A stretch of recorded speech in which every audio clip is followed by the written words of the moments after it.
4 बोतल वोडका, काम मेरा रोज का ने भारत का भविष्य तबाह कर रखा है।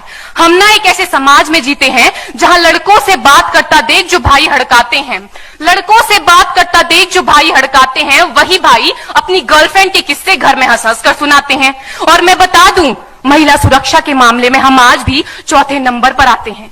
हम ना एक ऐसे समाज में जीते हैं जहां पत्थर की मूरत को लगते हैं 56 भोग और भूखे नंगे तड़पते सो जाते हैं लोग, भूखे नंगे तड़पते सो जाते हैं लोग। मजदूर को मजदूर समझिए, मजबूर नहीं। गरीब को काम दीजिए, दान नहीं। और अगर दान देने के इच्छुक हैं तो जीते जी रक्तदान दीजिए और मरने के बाद अंग दान देकर किसी मरते हुए को जीवन दान दीजिए। यही सच्ची देशभक्ति और यही सच्चा राष्ट्र प्रेम है। ना सरकार मेरी है ना रब मेरा है, ना सरकार मेरी है ना रब मेरा है, और ना ही ये बड़ा सा नाम मेरा है। बस इतनी सी बात का गुरूर है मुझे कि मैं भारत की हूं और ये भारत मेरा है और ये भारत मेरा है। परंतु एक वैचारिक बीमारी हमारे समाज में मुझे नजर आती है। कहा जाता है हम दुनिया के सबसे बड़े लोकतंत्र हैं, जहां हिंदू पैदा होते हैं, मुस्लिम, सिख और ईसाई भी पैदा होते हैं, लेकिन बदकिस्मती है अब इंसान पैदा नहीं होते। और मेरे विचारों में ना हिंदू की जरूरत है ना मुसलमान की जरूरत है। राष्ट्र निर्माण के लिए केवल अच्छे इंसान की जरूरत है, केवल अच्छे इंसान की जरूरत है। जरा सोच कर देखिए, ये पेड़ पौधे और शाखाएं भी परेशान हो जाएं अगर परिंदे भी हिंदू और मुसलमान हो जाएं। एक शैक्षणिक बीमारी भी हमारे समाज में मुझे नजर आती है, और बड़े ही आश्चर्य की बात है जिस देश ने पूरी दुनिया को तक्षशिला और नालंदा देकर के विश्वविद्यालय शिक्षा की बुनियाद रखी, आज विश्व के 100 सर्वश्रेष्ठ विश्वविद्यालयों में हमारा एक भी विश्वविद्यालय खड़ा नहीं हो पाता। जहां एक और हमारे पास IIT, IIM और NIT जैसे शिक्षण संस्थान है, तो वहीं दूसरी ओर इस देश के गरीबों को बेरोजगारी की जमात में खड़ा करने के लिए उनके हाथ में सर्व शिक्षा अभियान का झुंझुना पकड़ा दिया जाता है।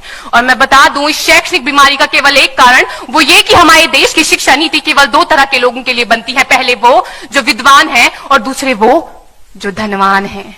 इसी तरह की कई गजब की बीमारियां हैं, और इन बीमारियों की जो जड़ है ना, वो हमारा अंधविश्वास। और मेरे विचारों में जब तक इस देश का युवा अपनी सफलता के लिए मंदिरों में जा जाकर नारियल फोड़ फोड़ कर भगवान को रिश्वत लगाता रहेगा, हमारे समाज का शिक्षित वर्ग ही बिल्ली के रास्ता काटने पर खड़े हो जाना, अपने धर्म अपनी जाति को ऊंचा मानकर दूसरों के धर्म की अवहेलना करता रहेगा, तब तक ना तो इस देश से अंधविश्वास खत्म होगा और ना ही हमारा राष्ट्र निर्माण संभव होगा। हमारी संस्कृति, हमारी सभ्यता को दुनिया ने शीश नवाया है, तो क्यों आस्था के नाम पर हमने अंधविश्वास फैलाया है?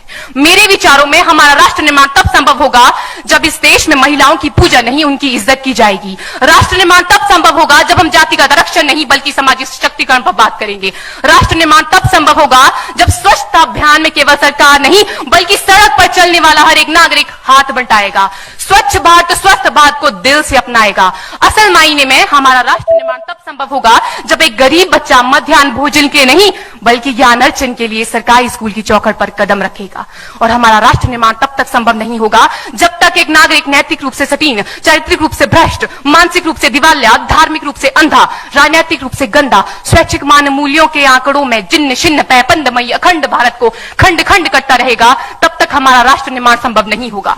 बड़ी बड़ी बातें नहीं, छोटी छोटी कोशिशें करनी होगी, क्योंकि ठोकर हमें पहाड़ से नहीं पत्थरों से लगा करती है।